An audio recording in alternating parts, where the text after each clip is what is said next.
Breaking news తూర్పు పశ్చిమ గోదావరి జిల్లాల పట్టభద్రుల నియోజకవర్గ శాసన మండలి ఎన్నికల కౌంటింగ్ అప్డేట్స్ ఏంటో చూస్తే 28 టేబుళ్లలో 4వ రౌండ్ పూర్తయ్యేసరికి 1,22,000 ఓట్ల లెక్కింపు పూర్తయ్యే సమయానికి చెల్లుబాటైన ఓట్ల సంఖ్య 1,02,236 కాగా చెల్లినవి 9,764గా తేలాయి. టీడీపీ అభ్యర్థి పేరాబత్తుల రాజశేఖరంకు 64,405 ఓట్లు రాగా పీడీఎఫ్ అభ్యర్థి దిడ్ల వీరరాఘవులకు 23,252 ఓట్లు వచ్చాయి.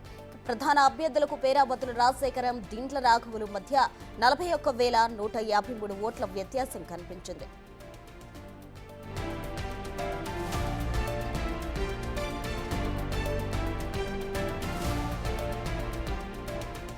ఇక గుంటూరు కృష్ణా గ్రాడ్యుయేట్ ఎమ్మెల్సీ ఎన్నికల అప్డేట్స్ విషయానికి వస్తే గ్రాడ్యుయేట్ ఎమ్మెల్సీ ఎన్నికల్లో 82,320 ఓట్ల మెజారిటీతో పీడీఎఫ్ అభ్యర్థి లక్ష్మణరావుపై ఘన విజయం సాధించారు ఆలపాటి రాజా.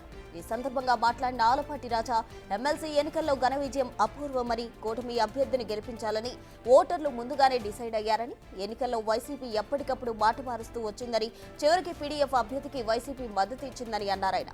వైసీపీ సమాజానికి చేసిన అన్యాయం మర్చిపోయారనుకుంటే ప్రజలు గుణపాఠం చెప్పారని అన్నారు ఆలపాటి. 483 బూతులతో ఒక్క బూత్లో కూడా పీడీఎఫ్ అభ్యర్థికి మెజారిటీ రాలేదు. అప్పుడు ఆరోపణలు చేస్తూ ఎదుటివారిపై బురద జల్లే విధంగా రాజకీయాలు చేశారు.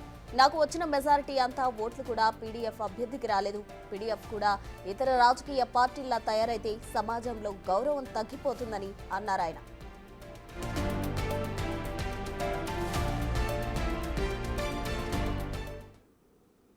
దాదాపు 6 నెలల నుంచి జరుగుతున్నటువంటి ఎన్నికల ప్రస్థానం ఈ రోజుతో ఒక గొప్ప విజయంతో ప్రభుత్వానికి మద్దతుగా ఎన్డీఏ కూటమి నాయకత్వాన్ని మరొకసారి సమర్థించినటువంటి ప్రజలకి, ఆశీస్సులు అందించినటువంటి పట్టభద్రులకి, సహకరించినటువంటి ప్రతి వర్గానికి కూడా నా హృదయపూర్వకమైనటువంటి ధన్యవాదాలు తెలుపుకుంటా ఉన్నా. ఇది ఒక అపూర్వమైనటువంటి విజయంగా మనం భావించాలి. ఎందుకంటే రకరకాల ప్రయత్నాలు, ముందు వైసీపీ అభ్యర్థి అన్నారు, ఆ తర్వాత వైసీపీ పార్టీ వారు ప్రభుత్వం మీద నమ్మకం లేదు, ప్రజాస్వామ్య విలువలు కాపాడలేరు అని చెప్పి ఉద్దేశంతో ఎన్నికల్ని బహిష్కరిస్తామని చెప్పినటువంటి ఈ పెద్దలు మరలా మనం ఎవరైతే తెలుగుదేశం పార్టీ కూటమికి ఎదురుగా పోటీ చేస్తున్నారో ఆ అభ్యర్థులకి మనం గోదావరి జిల్లాల పట్టభద్రుల నియోజకవర్గ శాసన మండలి ఎన్నికలకు సంబంధించి కౌంటింగ్ అప్డేట్స్ అందించేందుకు మా ప్రతినిధి శివ సిద్ధంగా ఉన్నారు. శివ, చెప్పండి, అయితే కౌంటింగ్ అప్డేట్స్ ఎలా ఉన్నాయి?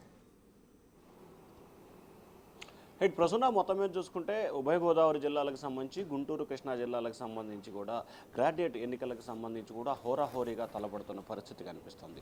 ప్రధానంగా ఈ ఎన్నికలకు సంబంధించి కూడా అధిష్టాన పార్టీ తెలుగుదేశం పార్టీ చాలా సీరియస్గా ఫోకస్ పెట్టింది. ఉమ్మడి జిల్లాలకు సంబంధించి ఉభయ గోదావరి జిల్లాకు సంబంధించి కూడా రాజశేఖరాన్ని, గుంటూరు జిల్లా కృష్ణా జిల్లాకు సంబంధించి ఆలపాటి రాజన్, అక్కడ పీడీఎఫ్ అభ్యర్థిగా రాఘవులు ఉంటే ఇక్కడ లక్ష్మణరావు ఉన్నారు. అయితే ఇక్కడ గుంటూరు కృష్ణా జిల్లాలకు సంబంధించి దాదాపుగా 82,000 మెజార్టీతో ఆలపాటి రాజా పీడీఎఫ్ అభ్యర్థిపై విజయం సాధించారు. వాస్తవానికి పీడీఎఫ్ అభ్యర్థికి ఆలపాటి రాజాకు వచ్చిన మెజార్టీ ఓట్లు కూడా రాకపోవడం ఇక్కడ ప్రధానంగా చర్చనీయాంశమైంది. దాదాపుగా 483 పోలింగ్ బూతులుంటే ఏ బూతులు కూడా అతనికి మెజార్టీ రాలేదంటే ఇక ఏ స్థాయిలో ఎన్నికలు అంటే దాదాపుగా వన్ సైడ్ ఎన్నికలు జరిగిన పరిస్థితి కనిపించింది.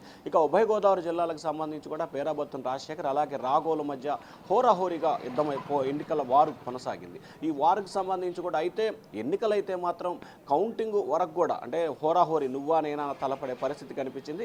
కానీ ఇప్పటివరకు 4 రౌండ్లు పూర్తయ్యేసరికి దాదాపుగా 42,000 ఓట్లు ఏదైతే రాజశేఖరానికి వచ్చిన పరిస్థితి కనిపిస్తూ ఉంది.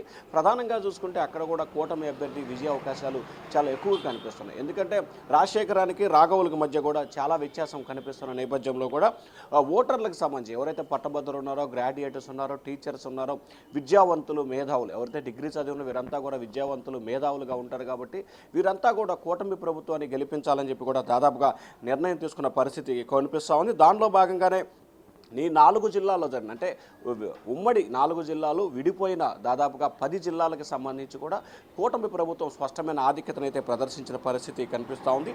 ఓవరాల్గా చూసుకుంటే అటు ఉభయ గోదావరి జిల్లాలకు సంబంధించి కానీ ఇటు గుంటూరు కృష్ణా జిల్లాకు సంబంధించి కూడా ఓవరాల్గా చూసుకున్నట్లయితే కనుక ఖచ్చితంగా కూటమి అభ్యర్థులైతే స్పష్టమైన ఆధిక్యతని ప్రదర్శించిన పరిస్థితి కనిపిస్తూ ఉంది. ఇక తూర్పుగోదావరి పశ్చిమ గోదావరి జిల్లాలకు సంబంధించి కూడా 4 రౌండ్లు పూర్తయిన పరిస్థితి కనిపిస్తూ ఉంది. కాబట్టి దాదాపుగా 1,22,000 ఓట్లు ఇప్పటివరకు కూడా కౌంటింగ్ అయిన పరిస్థితి కనిపిస్తూ ఉంది. మరికొద్ది సేపట్లోనే 5వ రౌండ్ ప్రక్రియ ప్రారంభం కాబోతుంది. మధ్యాహ్నానికి తుది ఫలితం వెలువడే అవకాశం కనిపిస్తూ ఉంది. దాదాపుగా ఎమ్మెల్సీ ఎన్నికలకు సంబంధించి అంటే ఈ ఎమ్మెల్సీ ఎన్నికలకు సంబంధించి కూడా ఓటర్లు లెక్కింపు కొనసాగుతుంది. 1వ ప్రాధాన్యత 2వ ప్రాధాన్యత. ఇక్కడ ఎవరికి ఎక్కువ మెజార్టీ వస్తే వారిని గెలిచినట్టుగా కాకుండా ఎవరికి 50% పైన ఓట్లు వస్తాయో వారే అభ్యర్థిని గెలిచినట్లు కూడా ప్రకటించబోతున్న పరిస్థితి ఈ ఎన్నికల్లో కొనసాగుతూ ఉంది. ప్రసూన. Thank you Shiva.